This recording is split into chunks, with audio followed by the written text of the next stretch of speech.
ವೃತ್ತಿಯಲ್ಲಿ ಶಿಕ್ಷಕಿಯಾಗಿದ್ದ ಮಹಿಳೆಯೊಬ್ಬಳು Muslim ಶ್ರೀಮಂತರನ್ನೇ target ಮಾಡಿಕೊಂಡು 9ನೇ ಮದುವೆಗೆ ರೆಡಿಯಾಗಿ ಸಿಕ್ಕಿಬಿದ್ದ ಈಕೆಯ ಸ್ಟೋರಿ ಕೇಳಿದ್ರೆ ನೀವೇ ಶಾಕ್ ಆಗ್ತೀರಾ. ಹೌದು, ಈಕೆಯ ಹೆಸರು ಸಮೀರಾ ಫಾತಿಮಾ ಅಂತ.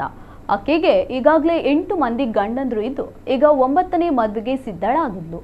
ಆದರೆ ಆಕೆಯ ಗಂಡಂದ್ರಲ್ಲಿ ಒಬ್ಬಾತ ಧೈರ್ಯ ಮಾಡಿ ಪೊಲೀಸರಿಗೆ ದೂರು ನೀಡಿದ್ದರಿಂದ ಸಂಭ್ರಮದಲ್ಲಿದ್ದ ಸುಂದ್ರಿ ಈಗ ಪೊಲೀಸರ ಅತಿಥಿಯಾಗಿದ್ದಾಳೆ. ಈ ಘಟನೆ ಮಹಾರಾಷ್ಟ್ರದ ನಾಗ್ಪುರದಲ್ಲಿ ನಡೆದಿದೆ. ಪ್ರಾಥಮಿಕ ಪೊಲೀಸ್ ತನಿಖೆಯಲ್ಲಿ ಈಕೆ ತನ್ನ ಗಂಡಂದಿರನ್ನು ಬ್ಲ್ಯಾಕ್ ಮೇಲ್ ಮಾಡುವ ಮೂಲಕ ಲಕ್ಷ ಹಣ ಸುಲಿಗೆ ಮಾಡುತ್ತಿದ್ದಳು. ಅಷ್ಟೇ ಅಲ್ಲದೆ ಒಂದು ಗ್ಯಾಂಗ್ನೊಂದಿಗೆ ಈ ಕೆಲಸ ಮಾಡುತ್ತಿದ್ದಳೆಂದು ತಿಳಿದು ಬಂದಿದೆ. ಈಕೆ ವೈವಾಹಿಕ ವೆಬ್ಸೈಟ್ಗಳು ಹಾಗೂ ಫೇಸ್ಬುಕ್ ಮೂಲಕ ಶ್ರೀಮಂತ ಯುವಕರನ್ನು ಪರಿಚಯ ಮಾಡಿಕೊಂಡು ಕಣ್ಣೀರಿನ ಕತೆ ಕಟ್ಟಿ ಅವರನ್ನು ಮರಳು ಮಾಡುತ್ತಿದ್ಲು. ಇನ್ನು ಈಕೆ ಹಿಂದಿನ ಪ್ರಕರಣವೊಂದರಲ್ಲಿ ಗರ್ಭಿಣಿ ಎಂದು ಸುಳ್ಳು ಹೇಳಿಕೊಂಡು ಪೊಲೀಸರಿಂದ ತಪ್ಪಿಸಿಕೊಂಡಿದ್ದಾಳೆಂದು ಕೂಡ ತಿಳಿದು ಬಂದಿದೆ.